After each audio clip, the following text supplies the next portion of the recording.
On est avec Sébastien Rioux et Blandine Michaud et on parle de l'autoroute 20.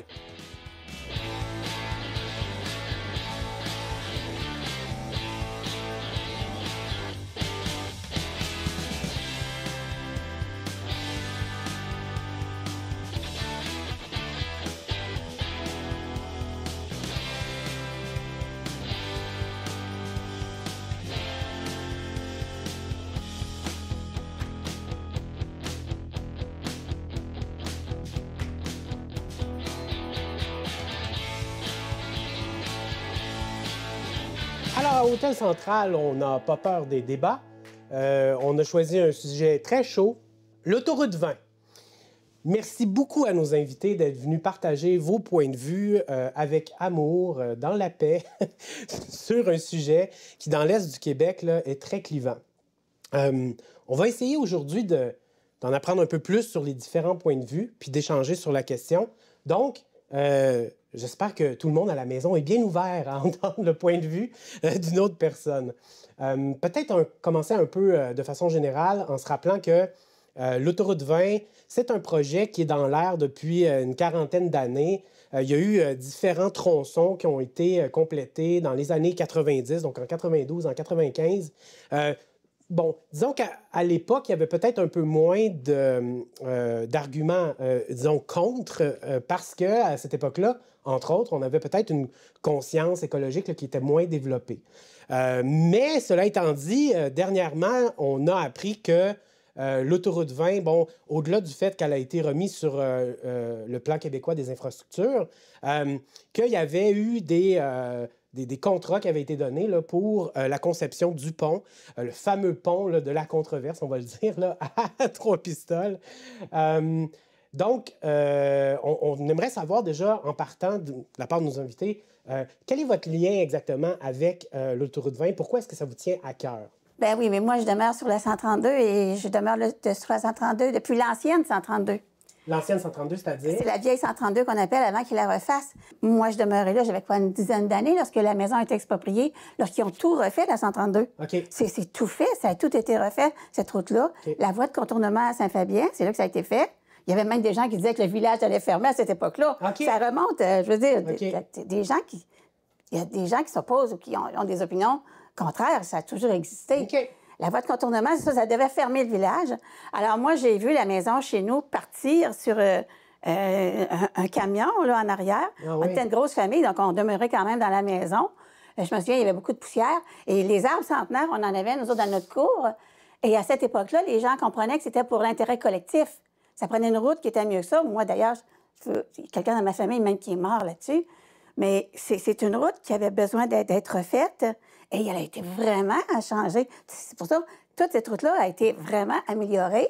Okay. Et à cette époque-là, on disait, prochaine étape, c'est l'autoroute. Et voulez-vous que je vous dise, autant pour mes parents, il y avait un petit terrain qui n'était pas grand. Ça a dû être quelque chose de déménager, d'être exproprié. Mais ils l'ont fait. Il y a même des fermes qui ont disparu. Les gens ne se rendent pas compte de tout ce qui s'est passé depuis ce temps-là. Il y a eu le parc du Bic qui s'est fait aussi en même temps. La 132, autour de la 132, ça a vraiment beaucoup bougé. Okay. Avec les années, ça a évolué et ça s'est transformé vers d'autres choses. C'est intéressant, je trouve, que vous ayez comme déjà vécu quelque chose de semblable. Puis on s'attendrait à ce que, normalement, quand on dit « OK, on se fait exproprier », là, tu sais, le niveau de stress, déjà, on sait que le déménagement, c'est un des stress les plus intenses dans la vie. Se faire exproprier, c'est quelque chose pareil. Puis pourtant, vous êtes quand même vraiment plutôt pour l'avènement d'une 132. À cette époque-là, le trafic, c'était... il y avait pas le trafic d'aujourd'hui, il n'y avait pas le paquet de transport. On n'imaginait pas le nombre de véhicules qui s'en venaient aussi. Oui, c'est sûr. C'est tout ça qui a changé. Et pour l'expropriation, ce que mes parents ont eu, il n'y avait pas un grand terrain, ils ont eu un plus grand terrain. Mon père a pu avoir une petite ferme. Tu sais, il y a eu des choses que je veux dire, c'est que des fois, les choses changent. C'est pour l'intérêt collectif. Puis finalement, c'est mieux pour tout le monde. OK. Vous avez vu ça comme une amélioration, finalement, à cette époque-là? C'était la sécurité. Dans ton cas, Sébastien Rioux, Oui. comment est-ce que l'autoroute 20 est devenue importante dans ta vie? Moi, c'est un sujet que je suis depuis environ une quinzaine d'années et c'est principalement lorsque le dossier s'est amené près de la rivière Trois-Pistoles. Donc, on parle de la construction du pont. projeté sur le dessus de la rivière Trois-Pistoles. Au début des années 2000, je me suis battu avec d'autres personnes pour protéger la rivière Trois-Pistoles justement d'un projet de barrage. Donc, amener ce projet-là de pont a suscité chez nous des craintes. On connaît très bien les alentours de la rivière Trois-Pistoles, sa piètre qualité de retenir, on a un terrain très friable. Donc, c'est vraiment des choses qui nous ont toujours... on a eu des préoccupations à travers le pont et en ayant un intérêt pour ce dossier-là, on est venu à se pencher sur l'ensemble du dossier du prolongement de l'autoroute 20 et à trouver qu'aussi là, il y avait d'autant d'aberrations et de possibilités de faire mieux. OK. Je pense que c'est surtout autour de ça qu'il faut se mettre ensemble parce que, comme Mme Michaud le dit si bien, il y a une augmentation du trafic routier. Et ça, c'est pas strictement sur la 132, c'est partout au Québec. Moi, j'habite aussi la 132, mais j'habite la 132 où la 20 a été construite. Et depuis la mise en circulation de la route de la 20 à cet endroit-là, il y a 250 voitures de plus qui passent sur ce tronçon de la 132-là. Donc, on voit bien que construire l'autoroute à cet endroit-là n'a pas nécessairement réglé le problème de fluidité ou de bruit ou de pollution. On peut se demander si cette augmentation-là de véhicules est directement reliée à la 20 ou simplement parce qu'en fait, il y a une augmentation du parc automobile puis de l'utilisation de l'automobile. Tout à fait. Mais j'aimerais savoir au départ, c'est quoi les moyens que tu as entrepris? Est-ce que tu as fait des actions collectives? Comment est-ce que vous êtes regroupés? Comment ça fonctionne exactement, là, votre militantisme, en guillemets, pour... Bien sûr, comme je le disais d'emblée, je me concentre plus sur le tronçon du pont. Ouais. Faut aussi savoir qu'on sépare, ou même le transport, le gouvernement du Québec sépare les tronçons. Donc, il y a une portion du tronçon jusqu'à la route 293, c'est les Lumières à Trois-Pistoles, qui a déjà été allouée. Le BAP a déjà eu lieu. Nous, on réclame un nouveau BAP. Qui ça, nous? Nous, je parle des gens qui s'opposent au projet en général. Donc, c'est pas un groupe structuré, collectif, là, organisé? Il y en a, mais il y a des gens qui ne sont pas nécessairement intégrés à certains groupes. Moi, je représente le groupe Le Pont de la 20, ça ne tient pas debout. Donc, ce groupe-là se concentre sur l'enjeu du pont. Mais on a des gens, vous savez, il y a des opposants, il y en a tout le long du tracé. Puis l'opposition au niveau du pont, ça regroupe combien d'individus environ? Le collectif là, qui... On parle au moins d'une centaine de personnes là, qui peuvent graviter. Qui viennent à vos réunions, puis qui... Pas nécessairement qui viennent à la réunion, les 100 en même temps, mais qui vont participer à des actions ou qui vont participer à... exemple, on a mis sur pied un site Internet, puis il y a plusieurs dizaines de personnes qui ont travaillé, autant des gens du BIC que de Saint-Fabien, de Saint-Simon, de Saint-Mathieu. Donc, l'ensemble de la mobilisation du tronçon qui s'oppose, parce que souvent, c'est personnalisé à Trois-Pistoles, mais lorsqu'on commence à vraiment s'intéresser au dossier, on voit que c'est sur l'ensemble du tronçon qu'il y a en bon français, des red flags. Oui, OK.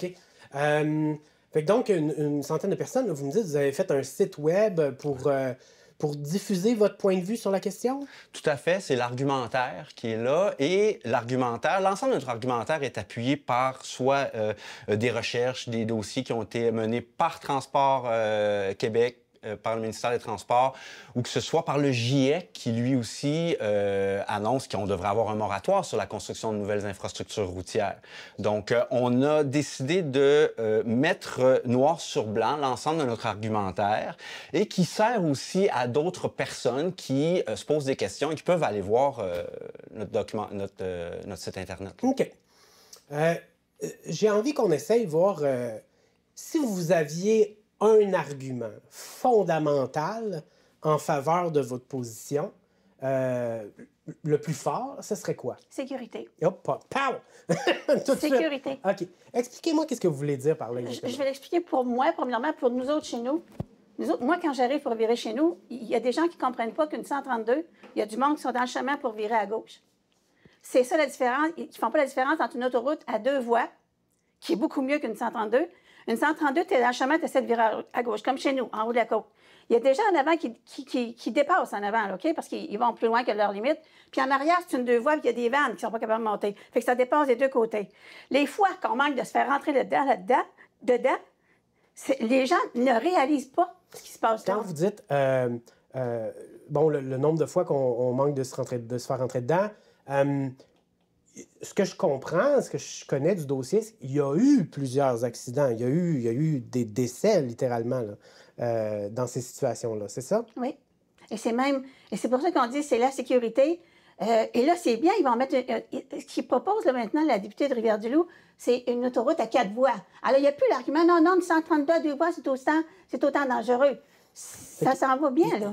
De votre côté, s'il y avait un argument, l'argument fondamental. C'est difficile à répondre parce qu'il y a plusieurs enjeux, il y a une problématique avec plusieurs problèmes. Donc, d'arriver avec une seule solution, c'est un peu difficile. Puis je vais faire du surf un peu sur ce que Mme Michaud dit parce que je vis exactement la même chose qu'elle. En habitant sur la route 132, quand je viens pour tourner à gauche, c'est au moins une fois par semaine qu'on manque de se faire rentrer dedans parce qu'on se fait couper pendant qu'il y a quelqu'un qui dépasse. OK. Donc, on a un exemple concret que l'autoroute 20 ne pallie pas ce problème-là. On a même une augmentation du transport lourd sur le tronçon l'île verte Notre-Dame-des-Neiges. Et la vitesse est de plus en plus grande dans cette section-là parce qu'il y a moins de véhicules. Donc, les gens en profitent pour rouler plus vite. Donc, la sécurité, elle n'est pas nécessairement améliorée avec l'autoroute 20.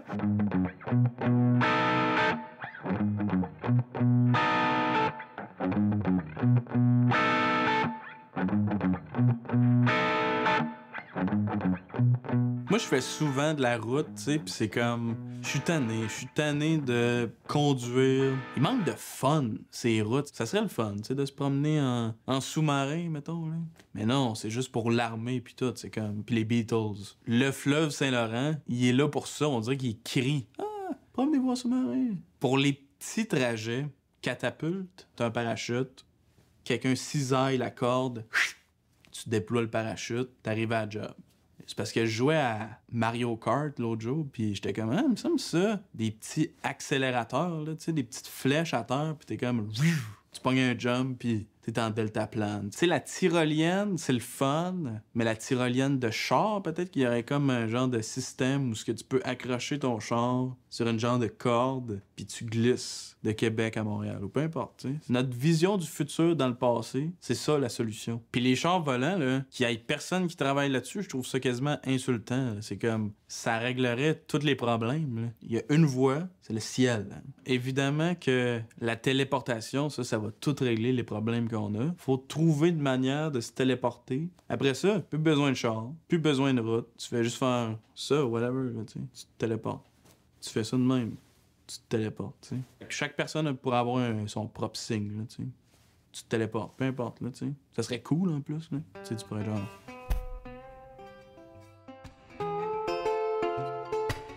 Je vous écoute les deux, puis ce que moi j'entends, peut-être ce que les gens à la maison entendent aussi, c'est... Je pense qu'on comprend effectivement que le problème il est entre les deux oreilles. Les gens sont stressés, sont à bout. Il y a vraiment, on vit des pressions au travail qui n'ont pas de bon sens. Puis effectivement, il y a des mauvaises décisions qui sont prises. Puis les gens, bon, c'est dangereux, on va le dire, là. Donc, c'est pas nécessairement une route qui va tout changer d'une baguette magique. L'augmentation du trafic se fait partout. Alors, même si on fait une autoroute 20, il va y avoir un déplacement des véhicules de la 132 vers l'autoroute 20. Vous n'êtes pas d'accord? De la 132 vers l'autoroute 20, c'est exactement... le trafic de transit. Tout à fait. Alors, donc, à ce moment-ci, vous êtes d'accord? Oui, mais c'est ce que... C'est ça qui dit. Attends, on va juste le laisser répondre. Ce que je dis, c'est qu'il y a une augmentation du trafic routier, qu'il soit sur la 132 ou soit sur la 20. Et même où on a construit une 20, on voit l'augmentation année après année de la route 132. Et pourquoi? Parce qu'il y a une augmentation québécois et partout de l'augmentation des poids lourds et l'augmentation des véhicules. Et pourquoi? Alors, c'est intéressant, pourquoi? Parce qu'il y a du développement qui se fait. Nos régions se développent. OK, c'est intéressant. Attendez, oui, tout à fait. Mais c'est ça. Un instant. Donc, Madame avance l'idée qu'il y a de plus en plus de développement, il y a de plus en plus de gens. Puis vous êtes d'accord sur le fait qu'il y a de plus en plus de véhicules puis de véhicules lourds de façon générale. Oui. On parlait de solutions. Oui. Qu'est-ce que vous avez à proposer? Bon, premièrement, il faut s'attaquer au problème d'augmentation. OK. Fermez la... Attendez. Non, madame, s'il vous plaît. Alors, on a une augmentation. On est, si on parle juste du transport lourd, on est complètement dans une restructuration du transport lourd. On le sait depuis les dernières années, transporter 1 kilo pendant 1 kilomètre coûte beaucoup plus cher qu'avant. Donc, il y a une restructuration à faire. Et nous, ce qu'on suggère, par exemple, sur le site Internet, ce qui est suggéré, c'est de l'intermodalité. Donc, c'est de changer, de ne pas utiliser strictement le transport routier pour le transport de marchandises. Donc, c'est d'utiliser le train, d'utiliser le bateau qui est sous-utilisé. Donc, en pouvant retirer une bonne portion des camions, du transport lourd sur la route, on va dégager cette route-là.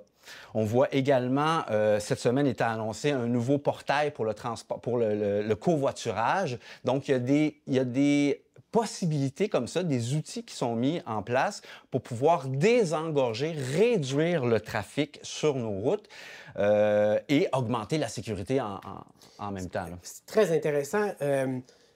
Moi, je vous écoute, puis là, on a parlé de l'augmentation des véhicules sur l'autoroute 20, de la sécurité.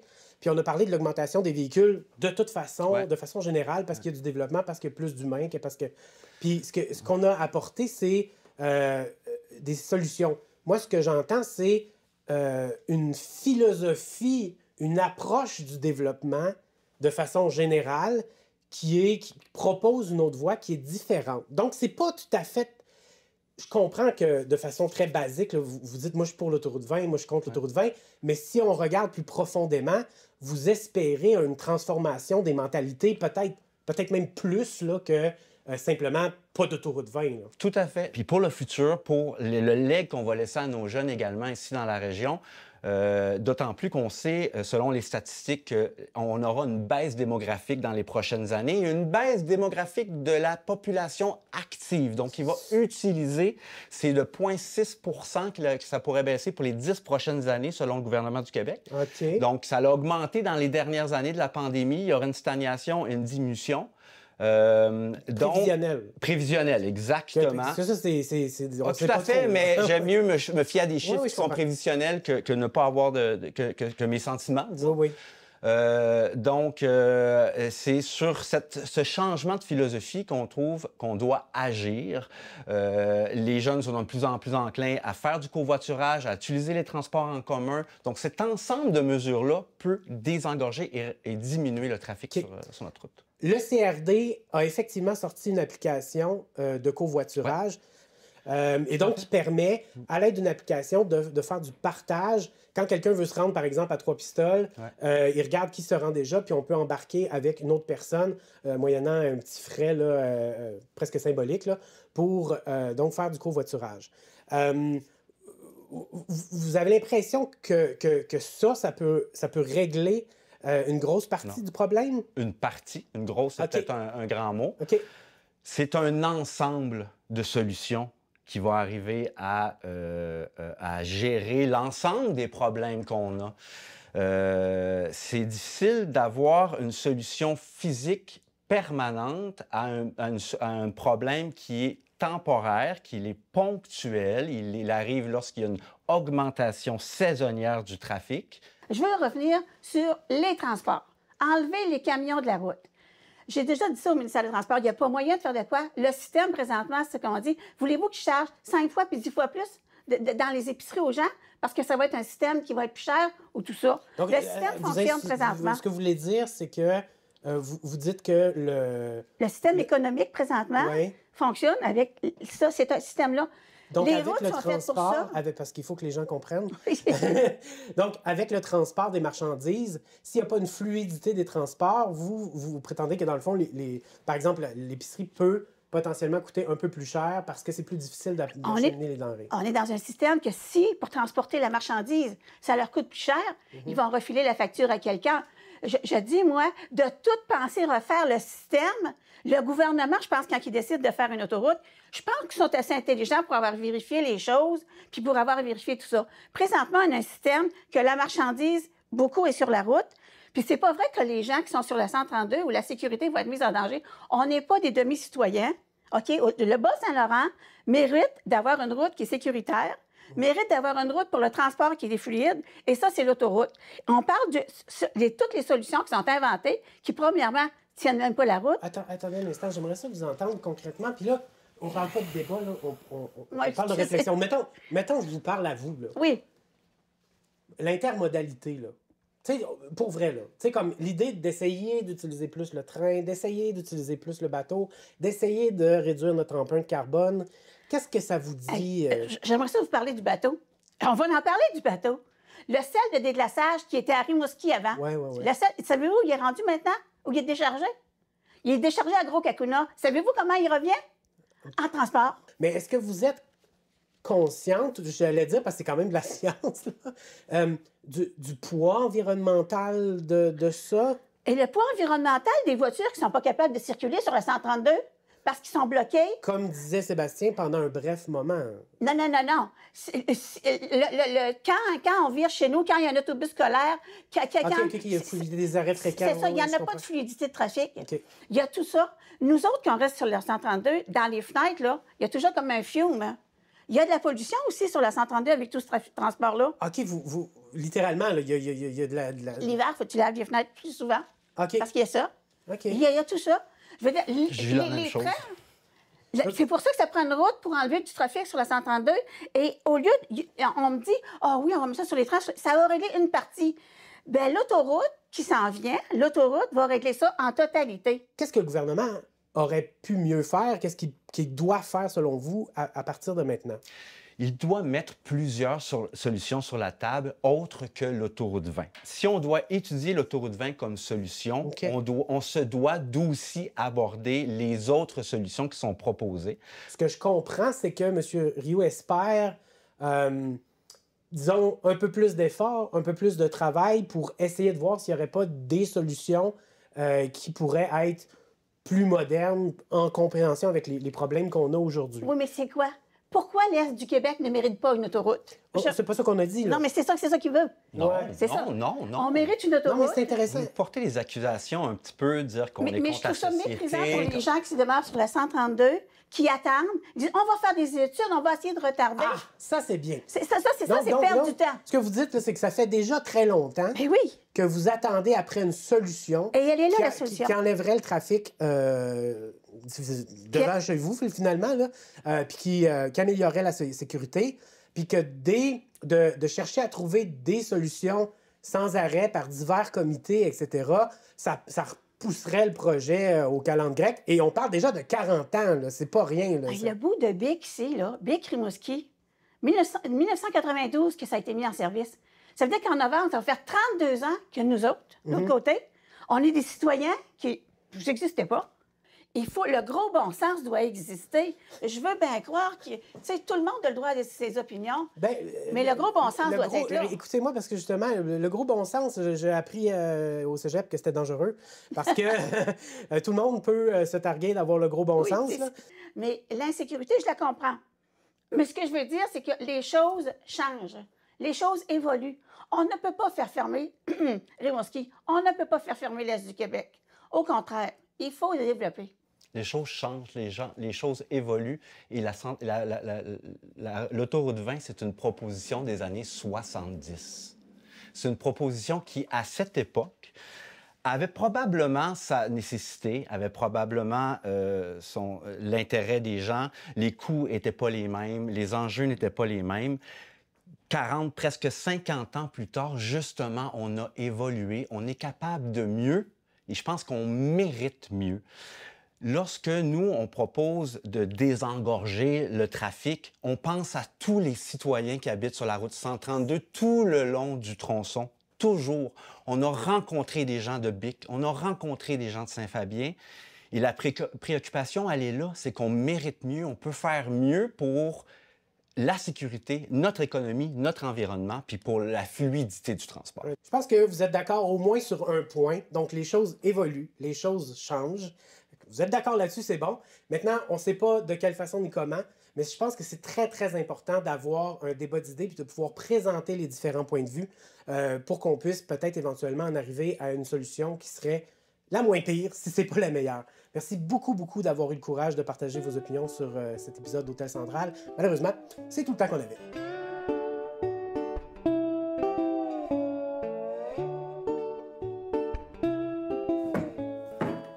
Andy, Quoi? on est en plein débat sur l'autoroute 20. Ah, oui, c'est vrai. C'est pas de la tarte, là. C'est du sérieux, c'est du lourd. C'est ça, ici, c'est... C'est important. C'est important, ça touche les gens, puis Ouais. en fait, ça touche beaucoup l'intelligence artificielle aussi, c'est évident. Est-ce que l'intelligence artificielle peut nous sauver de ce débat? Je lui ai demandé de nous sauver. En fait, j'ai juste dit à l'intelligence artificielle de me faire une chanson sur l'autoroute 20 au Québec. En disant que certains gens voudraient l'avoir étendue jusqu'à Rimouski, un peu plus loin un peu. Oui. Fait que, je lui ai dit, fais-moi de quoi avec ça? Et elle était dans une direction amoureuse, je dirais. Ah oui? Ah oui, j'ai jamais vu ça venir, honnêtement. Je pensais pas qu'elle allait me faire une tonne d'amour avec ce sujet-là. Mais pour le faire, il a fallu que je sorte des boulamites, ma guitare, parce que je ne pouvais pas faire une chanson de road trip sans guitare, et je ne joue pas de guitare. Alors, j'ai appris les 4 accords que je joue dans la chanson. Ça va être bon. Ça va être bon. un hit, les deux frères, attendez-vous, j'arrive. Alors, ça donne Autoroute 20, le titre est déjà évocateur. C'est pour vous montrer les 4 accords que je sais. C'est 3 accords, en fait. C'est même pas 4. OK. De Lévis à la porte de l'Est, chaque kilomètre, un nouveau geste. Mais pour toucher la mer, nos cœurs insistent. Prolonge-toi, ne résiste. Non, il y a un 4e accord. Résiste. Parfaitement. Autoroute 20, étends-toi jusqu'à Rimouski. Porte de chez moi, les vents du fleuve nous appellent sur ta route. Nos rêves s'entremêlent. On a-tu un hit ou on n'a pas un hit, mesdames et messieurs? À travers champs et villages endormis, notre route rêve de nouveaux amis. Rimouski, oh, douce promesse. On a une petite vague de Éric Lapointe là-dedans, douce promesse dans tes bras. La route te caresse. Autoroute 20, étends-toi jusqu'à Rimouski. Porte de chez moi, les vents du fleuve nous appellent. C'est pas bon, tout ça, d'accord? Jusqu'à nos routes, nos rêves s'entremêlent.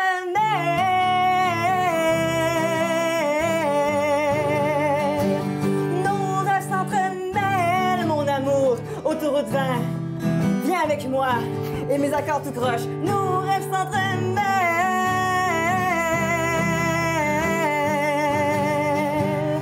Nos rêves s'entremêlent. Qui l'eût cru? L'intelligence artificielle a produit ça, évidemment avec ton talent, mais enfin de la paix et de l'amour dans ce débat. Paix. Beaucoup d'amour. Peut-être que la prochaine, ça va être une chanson contre, genre. Ça va être le métal, la prochaine. Ça en prend une.